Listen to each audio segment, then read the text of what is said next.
everyone. Welcome back to Talk Regulatory to Me, where we're your hosts. I'm Zora. And I'm Axa. And this podcast series is where we deep dive into the world of regulatory. In this playlist, we are talking about different submission routes in the EU, and the one that we are going to discuss today is national procedures.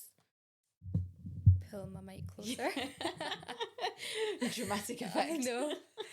So we've already spoken about what decentralised procedures is, or are even, but national procedures are slightly different to that because that's where you're actually going to be submitting in each individual country, or in most cases you're submitting in one country initially, and that's where you obtain your marketing authorization. So it means, like with DCPs, you have like one country and then you've got other countries available there, but with the national application you're only allowed to submit in that one country until you receive your MA, and then after you've received your MA, that's when you can go ahead and include other countries via the MRP, which is the mutual recognition procedure route, and yeah, we'll go through that as well in another video.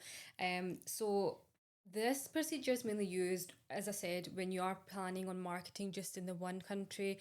It helps with early stage launches, and also when it doesn't meet the criteria for centralized procedures, DCPs and MRPs at that point.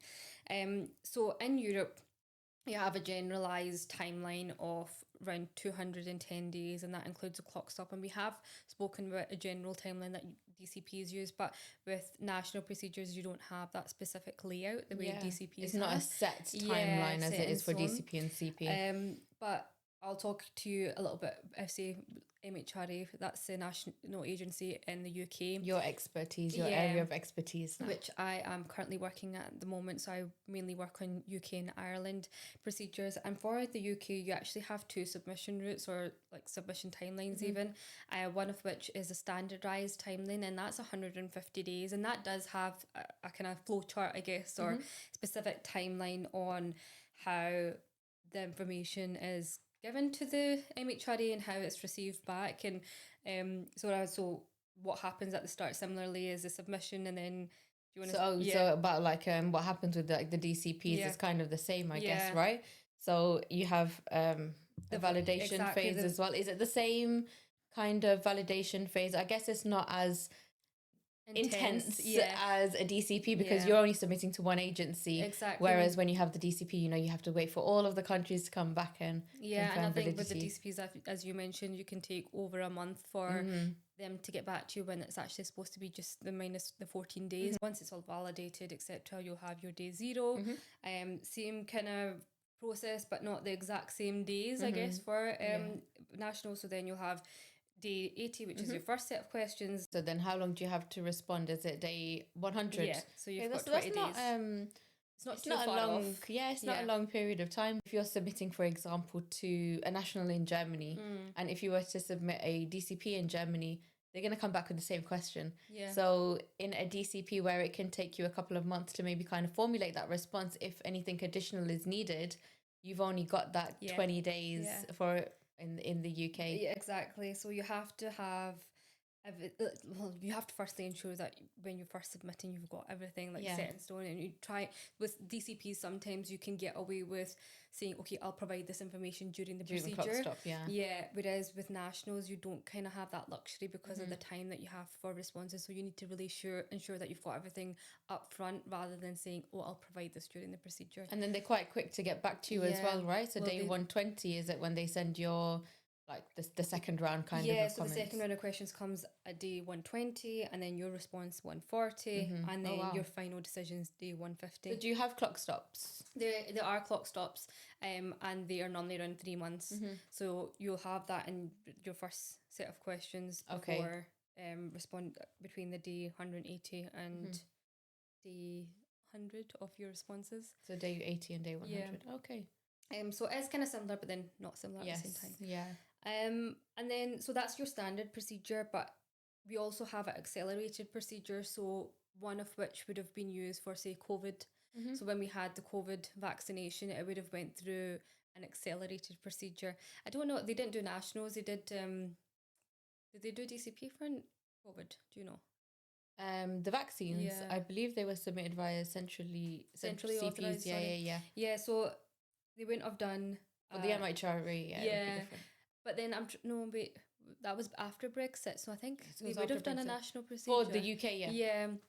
So that would have come under the accelerated, which is around 100 days. But when you have something that's life-threatening or urgent to the health and safety of the patients, public, the public, then they allow a shorter timeline, or they prioritize that and allow you to get that product approved at a shorter timeline. And I know some people had the issue of why was the COVID vaccine approved so quickly when other products take years to be approved, or something like however long. And it's because of that all resource was put into reviewing COVID vaccine applications to make sure that they could be approved faster and the drug could be administered. And I think with the ones that were, submitted in the EMA, the centrally authorized ones, they were on a rolling review, I believe. So they were approved, but on a conditional basis, and they were receiving information as and when like studies had been done. Exactly. So that's one way of getting your product onto the market straight away when it is a risk to public health, like health and safety of them not having access to that drug.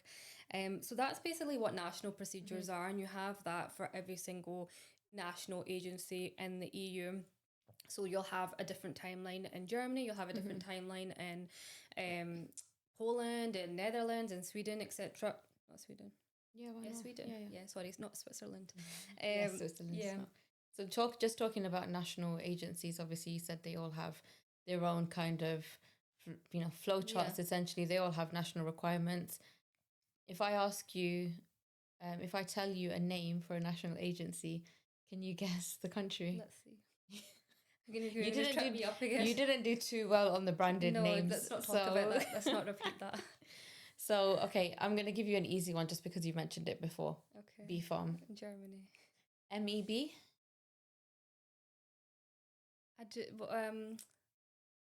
No, that's not. I remember it, but I can't remember the actual name.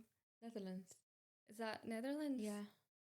Please don't ask me these questions. I've forgotten all of a sudden. I'm trying to think if there's a hard one. Delete that. No.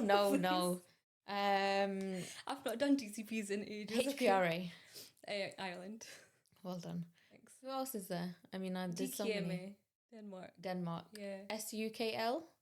SUKL. Slovak. No. Czech. Yeah. So I don't remember working with. It's been a long time. Some of them are not very obvious. Like it's been a long time since I worked. If I say AANSM. Oh, France. Oh, so you know that one. Okay, well done. Not that bad, but well it's just done. like I've not worked on a lot of other central member states. Well, I know what MHRA and HPRA are. Okay, thanks. So actually, I've got a question then talking about the routes of approval in the MHRA or in the UK now. So you mentioned about accelerated, procedures. Is there a way or does the accelerated route also count when there is already that same medicine approved in the EMA or approved via DCP? Can we show proof that this procedure has been approved, same product, same dossier, we're submitting in the MHRA? Does that count as an accelerated review, or is that something else? It would come under an international recognition procedure. So it means that the dossier has already been approved in Europe, and we are essentially saying to the authorities, we've copied everything that Europe has done. We're providing the assessment reports that Europe has provided or issued, and we submit that nationally. And then most of the time they'll accept that because EU have already approved it. They'll obviously do their own review as well. You're more likely to receive approval, you're less likely to receive questions because it's already been approved in EU. And then you have to provide the questions that are issued in EU as well. So with the assessment reports and stuff. Yeah, and it's mainly if you are the MEH for that product. I don't think you can do an international recognition procedure where you're not the ME holder. Yeah, I think that would make sense, yeah. And I know it's called international, but you mentioned EU. So do they also... They also accept FDA. Okay. Yeah, what about other countries like Australia, they do, Canada? Yeah. Okay. So as long as it's a recognisable health authority, which is quite bad to say, but we'll go through this in another video. We will talk about like FDA predominantly, and I don't even know what Japanese... I don't know what it's called. G something, and China, and... EU. They're kind of the main ones, the main authorities. And if They probably have a list of ones that yeah, they have this kind of mutual recognition or exactly. So yeah. then I think, well, when you do submit the international recognition procedure, you're more likely. I'm not saying that you're 100% going to get approval each time, but you're more likely to get approval because they're more reputable agencies. Has already approved it. Yeah. Yeah. So that's it for national procedures. It's quite a short one because there's not that much to talk about with nationals. They're quite simple procedures. You're working in the country that you are submitting in. So yeah, I guess that's a good point as well, right? That the RA colleagues that are doing the submission are usually in the country. Yeah, and you just need to keep up with the legislation that's coming out. So with MHRA, we get updates every single day on what's changed, what regulations have changed, what templates have changed, even with the HPRA. So you just need to keep up to date with that, similarly the way you would do with EU, but EU, you've got a lot more countries that you need to keep up to date with. UK is a bit more easier in Ireland because you don't have that many to keep an eye on, but you do still need to make sure that you are abiding by the legislation that is currently in existence, but also keep an eye out on the ones that are going to be coming out, because a lot of the time MHRA will say, oh, by the way, we're updating this specific guidance and it will be in effect from this date. So so you need to be quick on it. Yeah, you do need to be quick, and you need to implement straight away as well. So yeah, obviously you're given timelines of implementation, but it's just one of those things where it's just constantly you're getting. We subscribe to the MHRA website and you just get an email after email of this is changing, this is changing, this is changing. That's been updated. Yeah. So you always you've got your notifications turned on, right? Yeah. So that's it's a good kind of area to work in as well, specifically if you want to become an expert in a specific member state. And yeah, so that's everything for national procedures, I would say. Thanks for watching this video on national procedures. If you've liked what you've seen, please remember to subscribe, like this post, comment and share with your friends.